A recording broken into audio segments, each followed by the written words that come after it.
www.ouvirecrermineiros, tudo emendado, tudo em letra minúscula, ouvirecrermineiros.com.br. E o site está sendo agora atualizado, tá? Semanalmente, tem atualizações no site, está muito legal. Todas as palavras sobre o estudo de Apocalipse, que já foram ministradas e que ainda serão ministradas até o final do ano, já estão lá.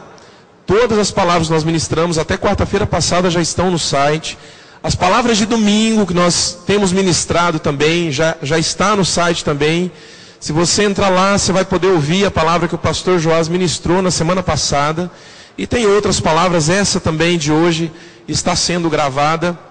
Então acesse o site www.ouvirecrermineiros.com.br e você pode ouvir a palavra, você pode indicar para alguém, você pode mandar o link da palavra para um familiar seu ouvir. Segunda coisa que eu quero dizer para a igreja, muito importante, nós, nos dias 5 e 6 de outubro, 5 e 6 de outubro vai ser sábado e domingo. Então, sem ser esse fim de semana agora, no outro fim de semana, nós temos uma programação aqui na igreja para toda a igreja. É um seminário com o pastor Geraldo Nascimento, lá da Ouvir e Crer de Goiânia, nesses 2 dias. Sábado à noite, 8 horas, tá? E no domingo à noite, 7h30, aqui na igreja, tá? Então se programe também para vir. O pastor Geraldo vai estar falando sobre fé, sobre vida no Espírito, sobre oração em línguas. Quantos aqui já ouviram as palavras do pastor Geraldo? Levanta a mão. Quase a igreja toda, né? Então, fim de semana que vem, passando esse fim de semana que vem, no próximo ele estará aqui, 5 e 6 de outubro. Repete assim comigo, 5 e 6 de outubro. Bem forte. Sábado e domingo.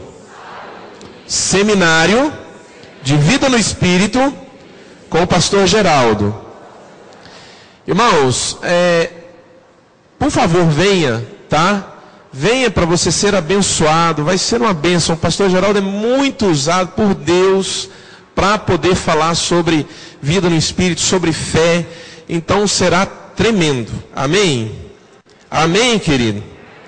Amém. Abre a sua Bíblia em 2 Reis, no capítulo 5, versículo 1.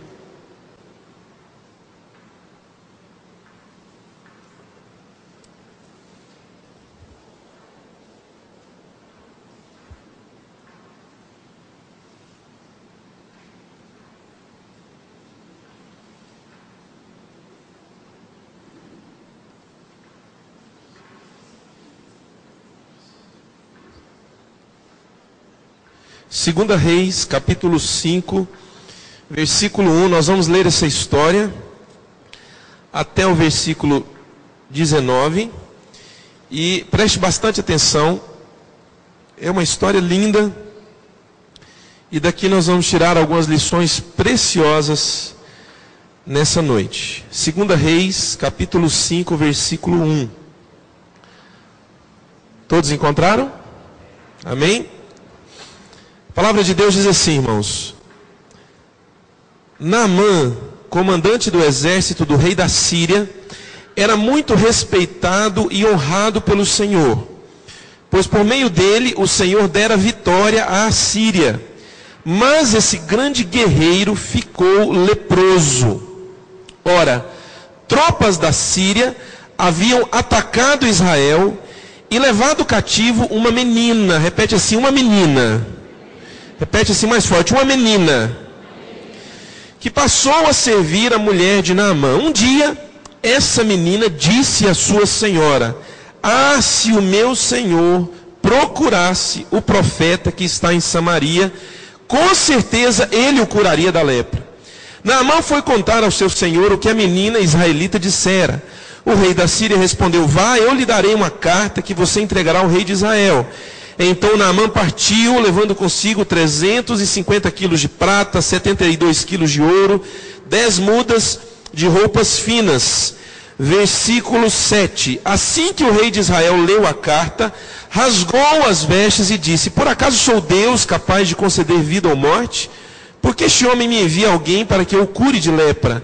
Veja como ele procura um motivo para se desentender comigo.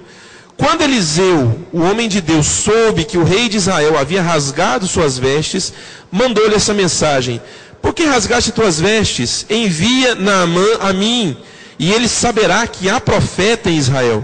Então Naamã foi com seus cavalos e carros, parou à porta da casa de Eliseu. Eliseu enviou um mensageiro para lhe dizer: vá e lave-se 7 vezes no rio Jordão, sua pele será restaurada e você ficará purificado. Mas Naamã ficou indignado e saiu dali dizendo: eu estava certo de que ele sairia pelo menos para me receber.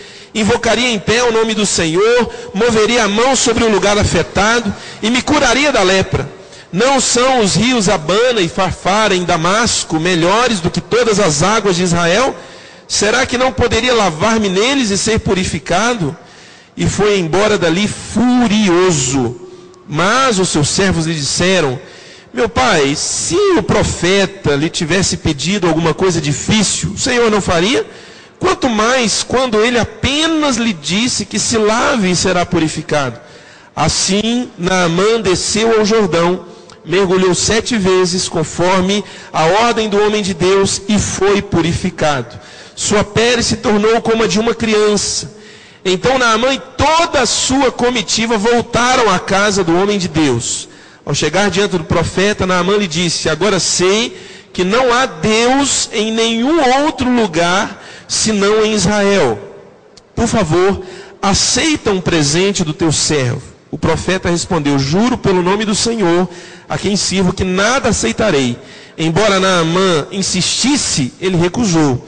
E disse então Naamã: já que não aceitas o presente, ao menos permite que eu leve 2 mulas carregadas de terra, pois teu servo nunca mais, repete isso comigo, nunca mais. Mais uma vez, bem forte, nunca mais. Com convicção, querido, diga assim: nunca mais. Pois o teu servo nunca mais fará holocaustos e sacrifícios a nenhum outro Deus, senão ao Senhor. Amém? Fecha seus olhos, vamos orar.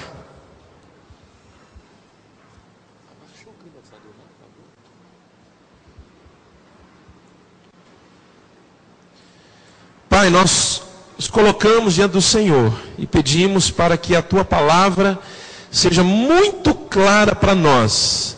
Pedimos para que a Tua palavra, Senhor, ela não seja percebida apenas no campo do entendimento, apenas no campo da mente, das emoções, mas que ela seja entendida a nível do nosso espírito.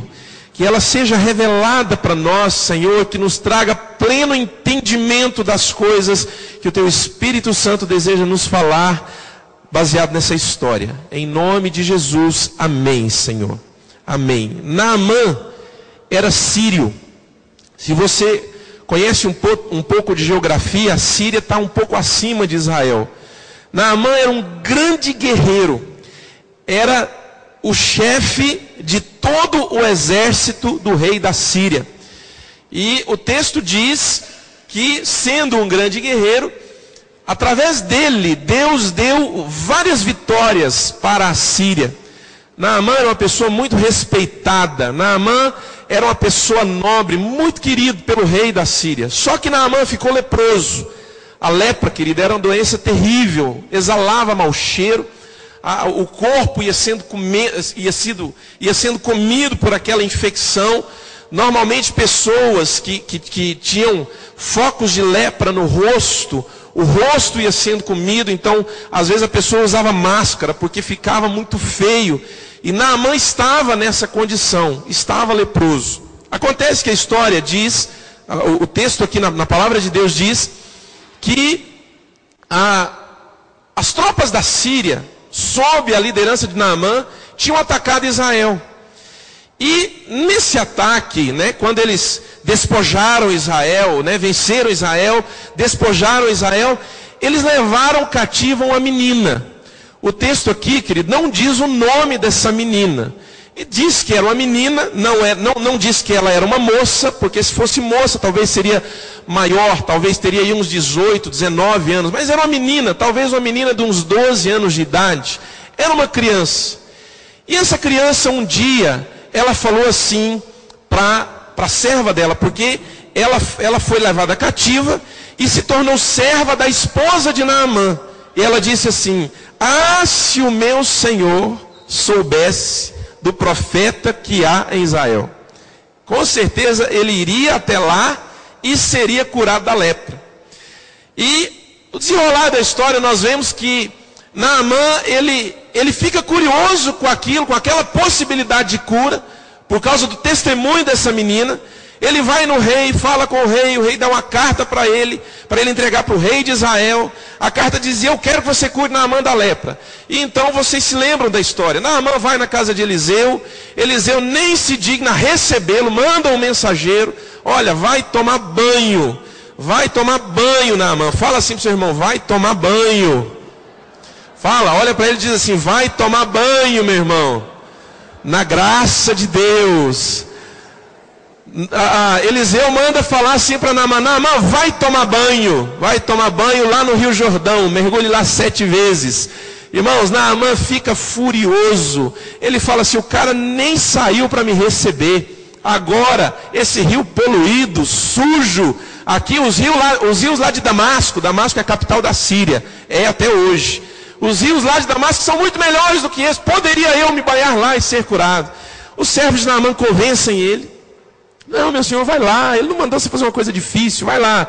Naamã vai, é curado, aí volta lá na casa de Eliseu e quer presentear Eliseu. Eliseu não aceita os presentes de Naamã, e Naamã fala assim: olha, Eliseu, nunca mais, repete isso comigo, nunca mais, bem forte, com convicção, nunca mais. Naamã fala assim para Eliseu: nunca mais eu farei holocaustos e sacrifícios a qualquer outro Deus que não seja o Deus de Israel. Naamã, irmãos, com toda essa história, se converteu ao Senhor, conheceu o Deus verdadeiro, e agora não era mais apenas um grande guerreiro, um nobre, uma pessoa respeitada, mas além de tudo isso, Naamã era agora um homem de Deus. Tudo isso por causa do testemunho de uma menina, que contra a sua vontade foi levada de Israel para a Síria. Talvez em Israel essa criança era livre, não era escrava de ninguém, não precisava obedecer a um senhor a não ser os seus pais. Contra a sua vontade, ela foi tirada da sua casa e levada para Israel. A Bíblia não diz, irmãos, muita coisa. Foi tirada de sua casa e levada para a Síria. A Bíblia não diz muita coisa a respeito dessa menina. Mas você precisa entender que tudo o que aconteceu na vida de Naamã foi por causa dela. Foi por causa do que ela falou. Ah, se o meu Senhor soubesse do profeta que há em Israel, com certeza ele iria até lá e esse profeta ia curar ele da lepra. Querido, a primeira coisa que eu quero chamar a atenção para você, na história dessa menina, tem 2 versículos apenas que falam dessa menina na história. E é a condição que ela se encontrava e o quanto ela foi usada por Deus, tremendamente usada por Deus, numa simplicidade incrível, e mudou a história de um homem e com certeza de toda a geração de Naamã. Naamã, conhecendo a Deus agora, iria falar sobre o Senhor para os seus filhos. Agora, veja bem, ela não estava na terra dela, ela não era livre, ela era uma escrava. Ela não estava mais agora convivendo com seus pais. Qual criança de 12, 13 anos de idade, que foi criada no lar com seus pais, gostaria e acharia bom ficar longe dos seus pais? E com certeza ela nunca mais viu os pais, porque os pais ficaram. Veja só, querida, a condição aonde ela estava. E tudo isso poderia, talvez, querido, contribuir para que essa menina se tornasse uma pessoa profundamente amargurada, por causa da situação aonde ela estava inserida. à distância dos seus pais, tendo que obedecer agora, era uma escrava, ela servia a mulher de Naamã, tinha que fazer tudo que ela mandava, privada do convívio com a sua cultura, com o seu povo, privada da forma de adoração do seu povo, agora num povo que era idólatra, num povo que não temia a Deus, na casa de alguém que não temia a Deus. Acontece, irmãos, que essa menina não ficou amargurada. Se ela tivesse ficado amargurada, indignada, furiosa, se ela não aceitasse de forma alguma, não se conformasse de forma alguma com essa situação, ela poderia muito bem ter pensado consigo mesma: eu sei quem pode curar Naamã, mas eu não falo de jeito nenhum, porque sou escrava aqui contra a minha vontade, ele que morra de lepra. Mas não foi isso que ela fez.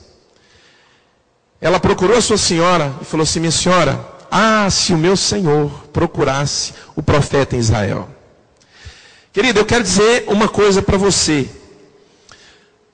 Você, muitas vezes, está inserido em situações de pressão, você está inserido em situações de intensa agonia. São coisas, irmãos, que muitas vezes nos cercam, circunstâncias que nos cercam, e essas circunstâncias, elas acabam matando a pessoa que existe dentro de você. Elas acabam, querido, subjugando o homem espiritual, a mulher espiritual que há dentro de você e que poderia estar sendo uma grande bênção, independente da circunstância em que ele estava vivendo.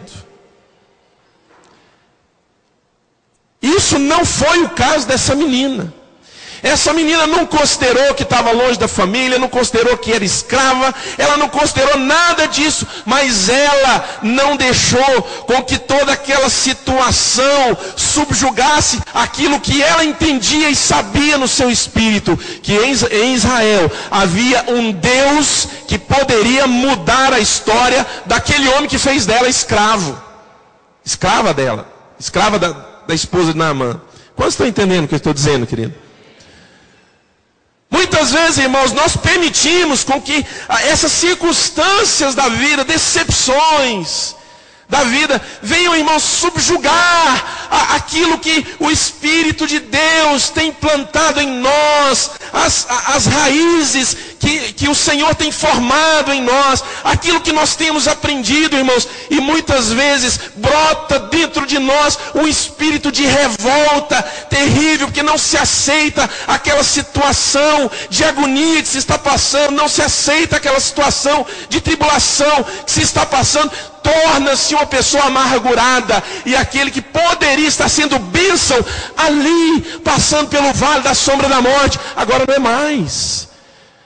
Ele agora, às vezes, é uma pessoa que questiona Deus. Às vezes é uma pessoa que vai diante de Deus e fala: Deus, eu não mereço isso. Deus, aonde o Senhor está com a cabeça de permitir que eu passe por uma situação dessa?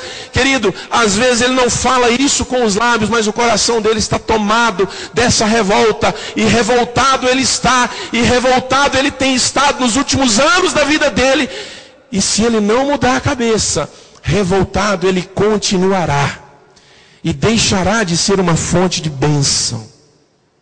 Querido, eu quero dizer para você que há um lugar em Deus aonde nós podemos entrar, que não importa a força das circunstâncias e o vento contrário que é contra nós, nós continuaremos sendo uma grande bênção de Deus.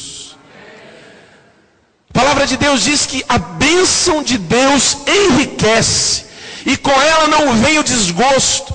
Mas talvez, irmãos, para nós entendemos, pelo fato de nós servirmos a Deus, sermos fiéis a Deus, nós não deveríamos passar por algumas situações na nossa vida. Essa semana, irmãos, eu conversei com uma pessoa que há 2 meses atrás perdeu uma filha no acidente. Então já tem quase 2 meses, está naquele processo de luto dolorido. Um monte de questionamentos. A menina tinha 18 anos de idade, morreu num acidente de carro. A mãe era crente, desviada há muito tempo. E é impressionante, querido, como que coisas assim trazem questionamentos na alma. Por que Deus deixou? Por que aconteceu? Por que não livrou? Por que isso? Por que aquilo? E a única coisa que eu dizia para ela, eu falei, minha querida, eu passei por tudo isso, algumas respostas eu não sei dar para você. A única coisa que eu posso dizer para você é que há um Deus que cura, que restaura, que põe em pé novamente, que enche o coração de esperança e te faz caminhar novamente. Sabe, irmãos, muitas vezes nós permitimos, querido, que a força das circunstâncias comece a nos matar. E não é matar, querido, não é matar você, literalmente, mas matar o seu bom humor, matar a sua esperança, matar a sua fé. Matar aquela pessoa que há dentro de você, que foi forjada pelo Espírito Santo durante todo o decorrer da vida. Tudo porque revolta com algumas situações. Querido, eu quero dizer para você, não importa se você está no alto da montanha ou andando pelo vale da sombra da morte, nenhum mal sucederá com você, querido. Nada vai acontecer com você. Situações vêm, nós passamos por ela, mas quando permanecemos firmes, nós vencemos as situações, saímos glorificando a Deus, e aqui dentro meu espírito, ao invés de ser morto, ele é renovado a cada dia pela glória de Deus. Mas para isso, eu preciso aprender a não andar por vista, a não andar pelas coisas que vejo. Eu quero dizer uma coisa para você, querido. A realidade na sua vida não é o que as circunstâncias estão mostrando. A realidade na sua vida não é o que as situações estão mostrando. A realidade na sua vida, querido, é o que a palavra de Deus diz sobre você. E ela diz que em Cristo você é mais do que vencedor em todas as coisas. Isso não quer dizer, claro, que nós não vamos passar tribulação. Não é isso. Mas eu quero dizer para você que há um lugar em Deus aonde a força da tribulação não mata o seu espírito, não subjuga o seu espírito, e você ainda continua sendo uma bênção. Assim foi essa menina. Olha, irmãos, o testemunho dessa menina, dessa criança. Eu chutei aqui a idade dela, 12 anos, 13 anos, não sei. A Bíblia não fala. A Bíblia não fala nem o nome dela, irmãos. Está aqui, versículo 2. Tropas da Síria haviam atacado Israel e levado cativo uma menina que passou a servir a mulher de Naamã. Um dia ela disse à sua senhora: se o meu senhor procurasse o profeta que está em Samaria, ele o curaria da lepra. Ela se esvaziou de si mesma, querido. Foi aqui que é aqui que eu estou, então é aqui que eu vou ser bênção. Querido, você é uma fonte de bênção. Você pode ser uma fonte de bênção, não importa a circunstância que você esteja vivendo. Porque nada pode subjugar a vida de Deus que está dentro de você. Nada. Se é no mais profundo vale. É aquela música do pastor Heber, né? Eu vou seguir o Cordeiro. Eu vou seguir o Cordeiro. Quantos se lembram dessa música? Quantos conhecem? Vamos lá, vamos cantar? Eu vou seguir o Cordeiro. Eu vou seguir o Cordeiro. Aonde ele for, eu vou seguir o Cordeiro. No mais alto monte, no mais profundo vale, vou seguir o Cordeiro. Só que às vezes, querido, nós conseguimos seguir o Cordeiro só lá no mais alto monte. Ah, mas no mais profundo vale. Às vezes, irmãos, são nuvens de questionamentos. Questionamentos. que ainda falta para que Deus me tire dessa situação? Querido, eu quero dizer uma coisa para você. Tem muitas situações que não dependem de você, de uma mudança dentro de você, para que elas terminem. Algumas sim, algumas têm. Mas tem muitas que não têm. Sabe, não depende de uma mudança em você, querido. Mas pastor, por quê? Por quê? Porque, querido, eu vou dizer uma coisa para você. Eu não sei por quê. Eu não sei por quê. Eu não sei por que uma mãe tem que perder uma filha. Eu não sei por quê, querido, que nós temos que lidar com situações difíceis. Eu não sei por quê. Eu só sei dizer que há um Deus que cura, que restaura, que põe de pé e faz caminhar novamente.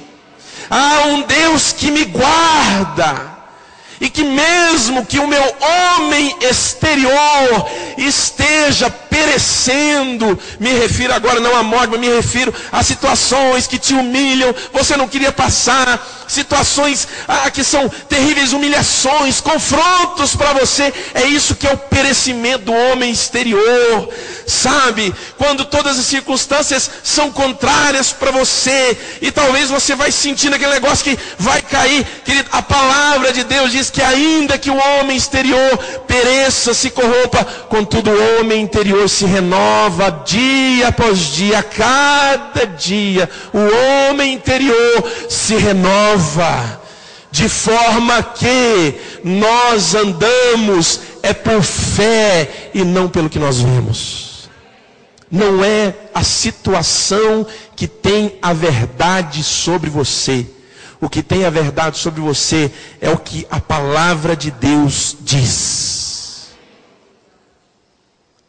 E tem muitas situações, querido, que vão mostrar exatamente quem nós somos. De fato e de verdade. Tem muitas situações, irmãos, que vão fazer cair muitas máscaras que estão em nós. Às vezes, irmãos, a nossa fidelidade a Deus, às vezes o fato de eu ser uma fonte de bênção está condicionada a uma série de coisas que estão ao meu redor e que me são favoráveis. Mas quando essas coisas me são tiradas, quando essas coisas são tiradas de mim e eu não mais me encontro naquela situação confortável que eu estava antes, aí eu deixo de ser fonte de bênção. Aí eu passo a ser fonte de maldição. Entenda o que eu estou dizendo quando falo fonte de maldição. São palavras que nós muitas vezes lançamos em situações que são maldições, queridos. Isso nunca vai dar certo, eu sabia. Isso ia acontecer mesmo. Eu não quero mais essa vida, não quero mais esse casamento, não me interessa mais nada. Isso é fonte de maldição, querido. Para com isso. A palavra de Deus diz que a fonte não pode jorrar dois tipos de água, uma boa e outra amarga. Não, ela só pode jorrar um tipo de água, a água boa, a água da vida. E vem as situações e tiram a máscara. E aí, o que vai acontecer agora? O que vai acontecer? Sabe o que vai acontecer? Você vai continuar sendo bênção como essa menina. Ah, se o meu Senhor soubesse do profeta que está lá. Mas minha filha, que profeta é esse? Não, minha senhora, sabe o que é? É um profeta que tem lá, chama Eliseu. O Espírito de Deus está sobre ele, e ele pode curar o meu Senhor da lepra. Pode, é verdade, é verdade. Naamã, olha, a menina aqui, a empregada, que menina, mulher? Aquela menina, Naamã, que você trouxe escrava lá de Israel, que você tirou lá dos pais dela, que você tirou do país dela, que você tirou da cultura dela, que você tirou dos costumes dela e colocou aqui dentro de casa para me servir. Essa menina, Naamã, falou que lá na terra dela tem um profeta que serve a um Deus que pode curar você, o Deus de Israel. Dali para frente não se fala mais nessa menina. E agora, lá vai Naamã, vai, pega a sua comitiva. Primeiro ele vai no rei, o rei dá a carta, ele pega a sua comitiva, desce para Israel, e aí toda a história acontece conforme nós lemos.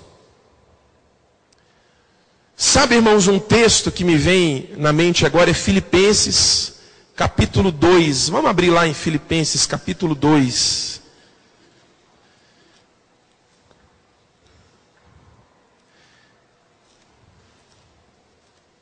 Filipenses, capítulo 2.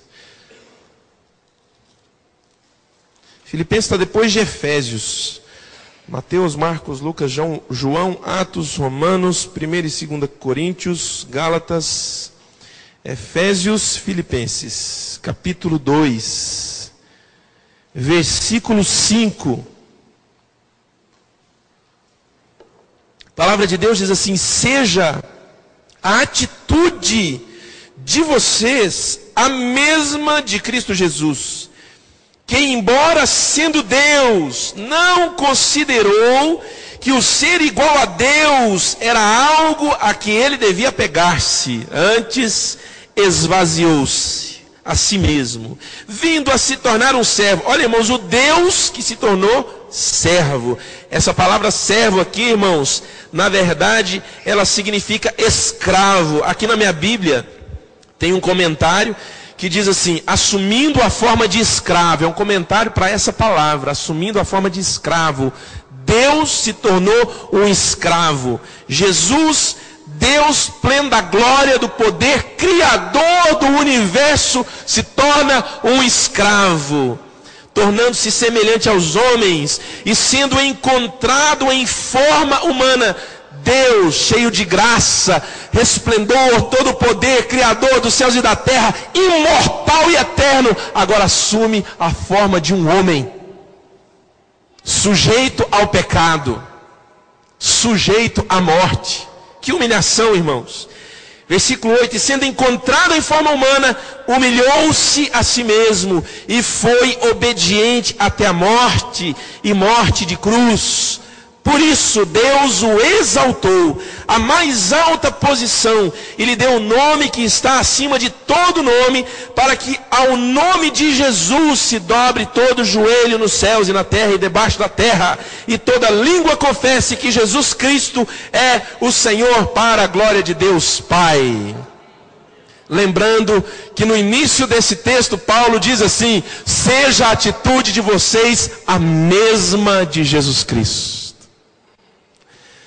Jesus é rei, hoje exaltado, porque um dia foi servo, se humilhou. O Senhor, querido, nunca nos prometeu uma situação, uma vida apenas no mais alto monte. Mas Ele disse que nós também passaríamos no mais profundo vale. E se você, querido, é bênção no mais alto monte, então, querido, você pode ser bênção no mais profundo vale. A história dessa menina, irmãos, mudou completamente a história de Naamã. Naamã, que não conhecia Deus, agora por causa de um testemunho tão simples, o autor do livro de 2 Reis não gastou mais do que 2 versículos para falar dessa menina. Não colocou o nome dela, não colocou a linhagem dela e não disse o que aconteceu com ela depois. Sabe por quê, querido? Porque os grandes homens e mulheres de Deus não são aqueles que estão no altar pregando como eu estou agora, não são aqueles que estão exercendo cargos na igreja de evidência, são aqueles que estão nos bastidores, que ninguém sabe o nome. Essas são as pessoas, irmãos. Não quer dizer que quem está aqui não seja homem de Deus. Eu sou um homem de Deus, amém? Mas o que eu quero dizer para você, querido, que a glória não é nossa, a glória é do Senhor. A glória não é dessa menina, a glória é do Deus que curou Naamã, o mesmo Deus que nós servimos. Para terminar, irmãos, eu quero chegar assim no ápice dessa história da cura de Naamã. Quando Naamã, ele se convence de que apesar do fato de Eliseu nem ter recebido ele quando Naamã chega em casa, imagina. Irmãos, imagina a cena. Naamã vem com toda a sua comitiva. Aquele dali era o cara. Era o cara que liderou as tropas que invadiram Israel e saíram vitoriosas. Despojaram Israel. Lá vem o cara, irmãos. Ali fala de uma comitiva. Naamã não estava sozinho. Tinha soldados, porque ele era uma pessoa ele tinha um alto cargo militar, o mais alto cargo militar. É claro que não iria andar sozinho. Tinha soldados muito bem armados. Tinha servos e servas. Tinha aquele servo que cuidava da tenda de Naamã, o outro que cuidava da comida. Tinha o cozinheiro, porque era um trecho que não se fazia com um dia de viagem, vários dias e dias viajando a cavalo, de mula. E imagina, irmãos, lá vem Naamã fazendo poeira na estrada. Toda a sua comitiva. Lá vem, todo mundo vai saindo da frente, porque a comitiva é grande. Naamã chega com toda a sua comitiva, para na frente da casa de Eliseu. E Eliseu nem precisaram falar para Eliseu, porque toda a cidade inteira sabia que Naamã estava lá. Aí o servo de Eliseu corre lá. Naamã estava sentado no sofá, assistindo o Sport TV, vendo o Goiás ganhar do Corinthians. 1-0. Tem gente que está ali, yes. Aí chega Geazi, Naamã, Eliseu, Naamã está aí na porta. Peraí, o cara vai fazer o gol, vem o gol. Que é que você quer, Geazi? Naamã está aí, Eliseu, corre lá, o cara está aí, vem para você curar ele da lepra. Não, fala. Geazi, eu vou sair, não, fala para ele tomar banho. Fala para Naamã ir lá tomar banho no Rio Jordão. Mas você não vai lá atender o homem? Não, fala lá para ele. Geazi vai e fala. Naamã fica furioso, fica bravo. Aí os servos deles convencem ele vai, toma banho, é purificado. Aí ele volta lá na casa de Eliseu. Quando chega de novo toda aquela comitiva, aí Eliseu sai na porta. Pois não, senhor? Olha, Eliseu, eu vim aqui te agradecer porque eu fui curado de lepra. Olha só, estou puro. Eu sei que você não quis nem me receber, mas tudo bem, não tem problema. Irmãos, em tudo há um propósito de Deus. Quando você está andando no mais alto monte, há um propósito de Deus. Quando você está passando pelo mais profundo vale, há um propósito de Deus. Eu não quero, querido, que você pense que Deus mandou essa tribulação para mim. Muitas vezes, irmãos, tem algumas situações em que nessas situações, irmãos, a gente fica... Eu não vou falar a gente porque isso, irmãos, nunca aconteceu comigo. Para a honra e glória do Senhor. Mas algumas pessoas chegam a dizer que ficam com muita raiva de Deus. Por que você tem tanta raiva de Deus? Porque Deus mandou essa tribulação para mim. E eu tenho medo de Deus me castigar mais ainda. E eu tenho medo de que Deus não tenha misericórdia e me castigue. Você está assim porque está passando essa tribulação e não se converteu? Então tá, aqui vai mais castigo para você. Querido, eu quero dizer que nós servimos um Deus de amor e não um Deus carrasco. Deus é um Deus de amor, não é um Deus carrasco, querido. Muitas vezes a gente pensa que Deus manda tribulação e você de cá, totalmente na alma, não no espírito, levanta a mão e diz assim, manda mais, Deus, manda mais tribulação, porque aqui está firme. Querido, eu quero dizer uma coisa para você, querido. Deus não manda tribulação para ninguém, meu irmão. Tribulação, querido, faz parte de quem vive aqui nessa terra. O que eu quero dizer para você, querido, aí às vezes você pode me perguntar, mas Deus permite. Tudo bem, Deus poderia não permitir. Por que Ele não permite? Não sei. Mas eu quero dizer uma coisa para você. É que nessa prova que você está passando, lá, sabe, ali no mais profundo vale, ali Deus vai fazer um grande propósito para a sua vida. Porque eu sei que todas as coisas cooperam para o bem dos que amam a Deus. Mas na minha Bíblia tem uma tradução diferente para esse texto. Na minha Bíblia diz assim, porque eu sei que Deus trabalha em todas as coisas para o bem daqueles que o amam. Então, querido, é lá no mais profundo vale, é lá em Damasco, servindo a mulher de Naamã, é lá escrava, longe dos pais, longe do país, longe da cultura, longe da comida familiar, é lá, ali Deus vai trabalhar em todas as coisas para o seu bem. É no momento da bonança, é lá no mais alto monte, é lá que você está, ali Deus vai trabalhar em todas as coisas para o seu bem. É no mais alto monte ou no mais profundo vale, eu vou seguir o Cordeiro por onde quer que ele vá, e eu serei vitorioso em todas as situações, querido. Sabe por que Eliseu não quis receber Naamã? A historinha do jogo que eu coloquei, que é invenção. É só para descontrair. Sabe por quê, querido? Porque Naamã precisava aprender a abandonar o orgulho. Se banhar no Rio Jordão. Rio Jordão é um rio de águas sujas. Não é um rio de água cristalina. Era para humilhar.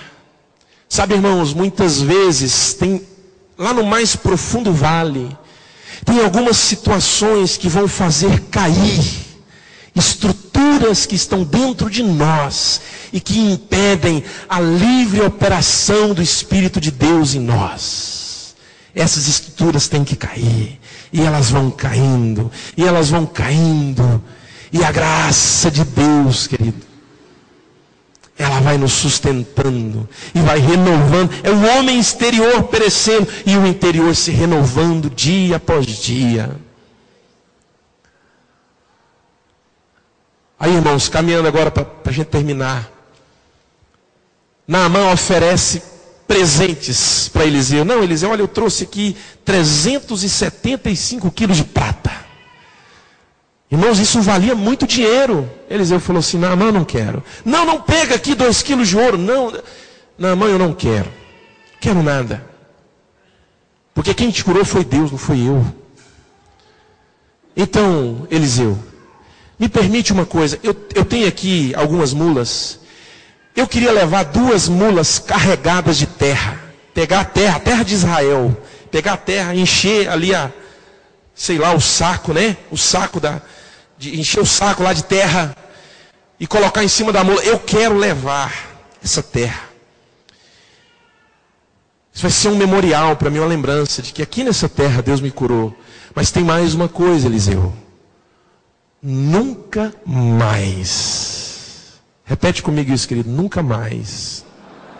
Mais forte. Nunca mais. Naamã disse assim, nunca mais eu vou oferecer holocaustos e sacrifícios a qualquer outro Deus que não seja o Deus de Israel. Nunca mais. Tudo por quê? Por causa de uma menina que disse, se o meu Senhor soubesse. Que coisa linda, irmãos, a pequena história dessa menina. Nunca mais. É lá no mais profundo vale que estruturas caem, cegueiras caem, que rebeldias caem, que revoltas caem, que soberba e orgulho caem, que o desejo pelo pecado cai, porque às vezes você está no mais profundo vale por causa do pecado. É lá no mais profundo vale que essas coisas caem. E aí em você, querido, só resta uma alternativa, uma opção. Só tem uma coisa que você deve falar quando lá no mais profundo vale essas coisas caírem. Sabe o que é? Nunca mais. Nunca mais o quê? Nunca mais eu vou passar pelo mais profundo vale? Não, nunca mais eu vou praticar o que eu praticava antes. Nunca mais eu vou andar no erro e no engano como eu andava antes. Nunca mais eu vou mexer com as coisas que eu mexia antes. Nunca mais eu vou adorar os deuses que eu adorava antes. Nunca mais. Nunca mais. Nunca mais. Põe a mão no seu coração e diga assim: nunca mais. Nunca mais. Fecha seus olhos agora. Põe a mão no seu coração. Continua com a mão no seu coração.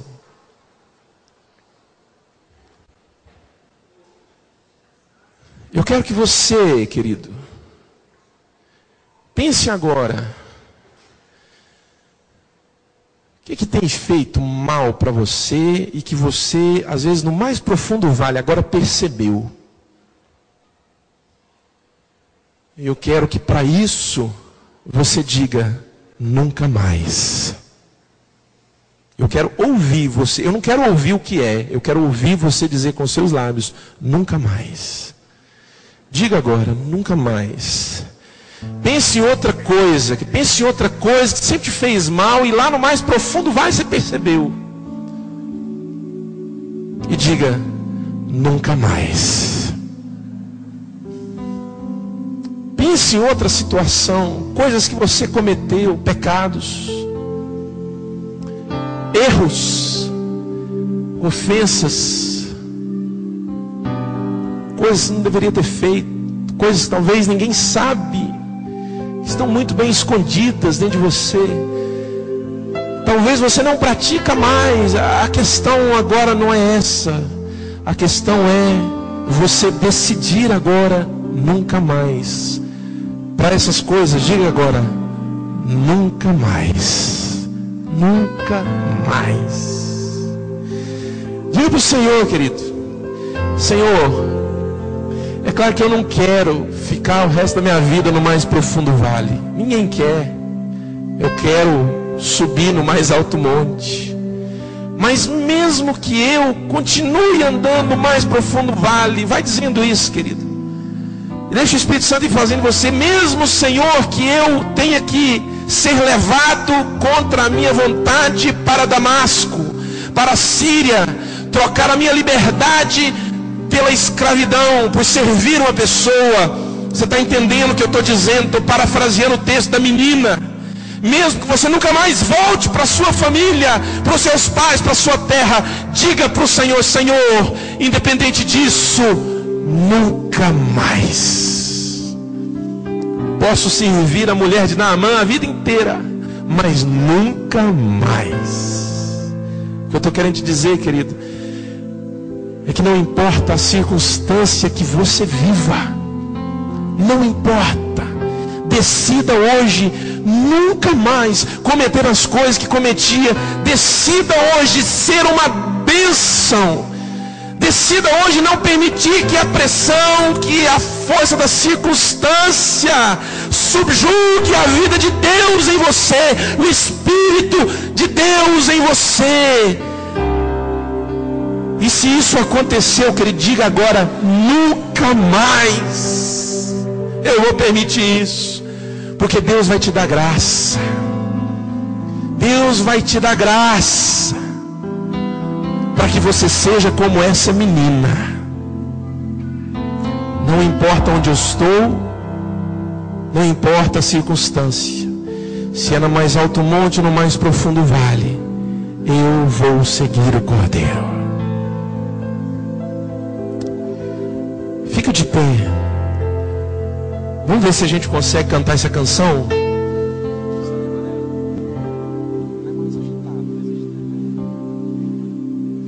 Você acha melhor no violão,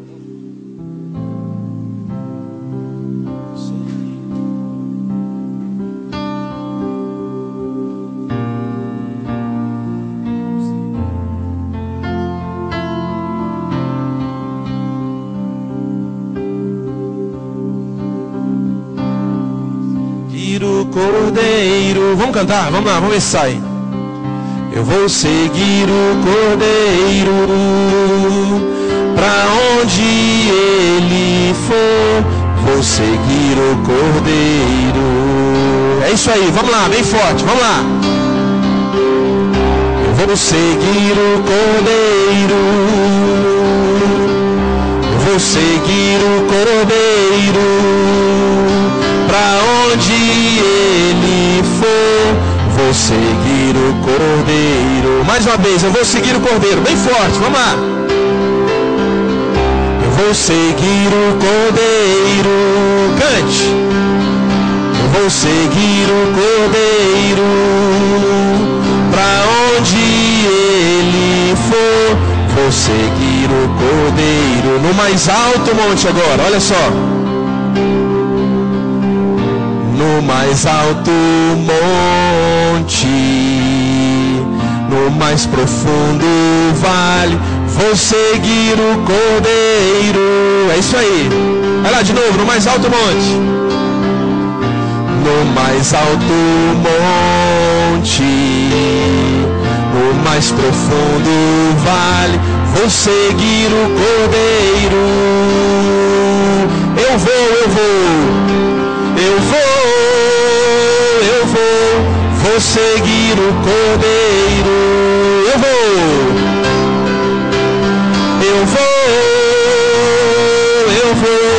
Vou seguir o Cordeiro. Para terminar, eu vou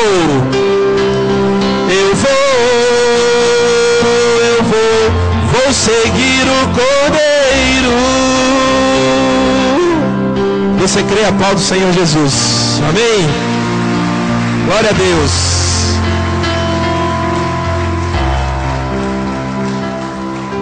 Aleluia. Pode se sentar.